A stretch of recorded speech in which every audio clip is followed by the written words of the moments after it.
Sabahtan akşama dek gözlediğim, uzaktan həsrətlə çox izlədim. Dəli tək darıxıb mən özlədim. Unutma, sadəcə sən olacaqsan. Yenə də ümidlər bəsləyəcəm ki, alın yazımızdan küsməyəcəm ki, səni o qədər çox istəyəcəm ki, qarışıb özümə mən olacaqsan. İllər aparsa da canımdan canı, seçəsən zamanla ağdan qaranı. Onda açmayasan daha aranı, gəlib saçlarımda Dən olacaqsan.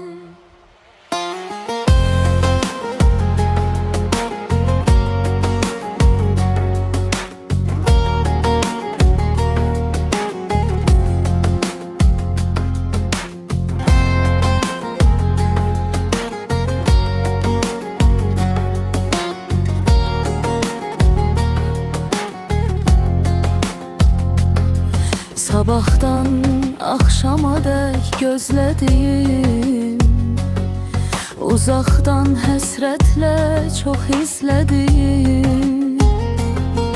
Dəli tək darıxıb mən özlədim. Unutma, sadəcə sən olacaqsan.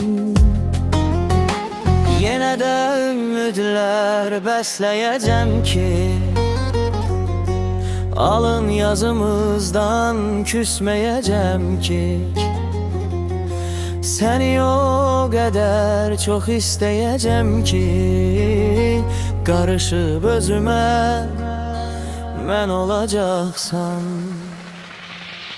İllər aparsa da canımdan canı, seçəsən zamanla ağdan qaranı. Onda açmayasan daha aranı, gəlib saçlarımda dən olacaqsan.